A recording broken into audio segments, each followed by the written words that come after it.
نوجوانوں کے ہو گئے. اب چہرہ تو انسانوں کا ہے. ورنہ ہمارا حضرت شیخ القرآن و تفسیر احمد علی لاہوری رحمۃ اللہ علیہ شیروان والا گیٹ میں اور یا پھر مسجد میں تھے. وہ جا رہے تھے لاہور میں. مجذوب ہوتا تھا, مجذوب تھا, چلا کرتا تھا, اپنے اوپر رومال ڈال کے چلتا تھا. تو مولانا احمد علی لاہور رحمۃ اللہ علیہ جن کی مرنے کے بعد قبر سے 6 مہینے تک خوشبو آتی ہے, اور انہوں نے ایسے مجذوب کو دیکھ کر ظہر کا وقت ہے وہ بھی نماز کے لیے جا رہے. 1956 کی بات ہے, یعنی میرے پیدائش سے بھی 2 سال قبل کی بات ہے. 1956 کی بات. تو اس مجذوب سے کہا بڑے میاں کہاں جا رہے ہو؟ انسانوں کی بستی کی طرف. احمد علی انسانوں کی بستی تمہیں معلوم نہیں کہ ادھر جاؤ؟ حضرت محمد علی یہ سب انسانوں کی بستیاں نہیں ہیں کیا؟ یہ انسان آپ کو نظر نہیں آ رہے؟ پہلے سے سر اٹھائے. احمد علی میں تو تمہیں بہت ہی کوئی اللہ کا ولی خیال کرتا تھا, تم اس کو انسانوں کی بستی سمجھتے ہو؟ حضرت احمد لاہوری رحمۃ اللہ فرماتے اس مجذوب نے میرے سر پر یوں ہاتھ رکھا اور فرمایا دیکھو. کہا جب میں نے دیکھا کوئی خنزیر تھا, کوئی بندر تھا, کوئی گدھا چل رہا تھا, کوئی بیل چل رہا تھا, گھبرا گیا. میں نے کہا پورے علاقے میں ایک بھی انسان مجھے نظر نہیں آیا. ایک دم اس نے ہاتھ اٹھایا, انسان نظر آیا. احمد علی کیا انسانوں کی بستی تمہیں معلوم ہے؟ اللہ رحم فرمائے. ورنہ تو یہ حقیقت حال ہمارا ہوتا. حضور صلی اللہ علیہ وسلم کی دعائیں ساتھ دے رہی ہیں. خدا کی قسم حضور صلی اللہ علیہ وسلم کی دعائیں سایہ افکن ہیں ہم سب پہ. خدا کی قسم حضور صلی اللہ علیہ وسلم کی دعائیں پہرا دے رہی ہے. یا اللہ میری امت پر مسح کا عذاب.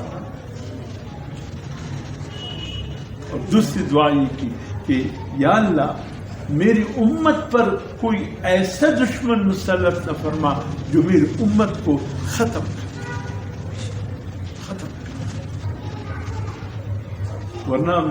ورنہ ابو جہل اس کی اولاد نے آج تک کتنی کوشش کی ہوگی مسلمانوں کو ختم کرنے کی, لیکن الحمدللہ جو بھی اس ارادے سے آگے نکلتا ہے اللہ مسلمانوں کو اور بڑھا دیتا.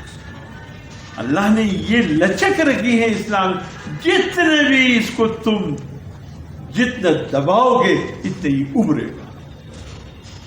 جتنا دباؤ گے یہ ابھرے گا, اسلام بھی ابھرے گا. مسلمان کوئی ختم نہیں کر سکتا. یہ حضور صلی اللہ علیہ وسلم کی دعاؤں کا پہرا ہے.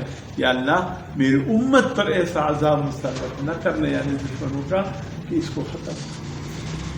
اور تیسری دعا یہ کی, ایک دعا ایک وہ ہے جو مسجد غمامہ میں ہوئی تھی, وہ الگ ہے, یہ الگ. اور یہاں تیسری دعا حضور صلی اللہ علیہ وسلم کی یہ تھی کہ یا اللہ میری امت کو گمراہی پہ اکٹھے کر, کہ گمراہی پہ میری پوری امت اکٹھی ہو. میرے محترم خدا کی قسم کھا کرتے اس معاشرے میں ان مسجدوں کو اللہ کے رحمت کے ذریعے سمجھ لیجیے.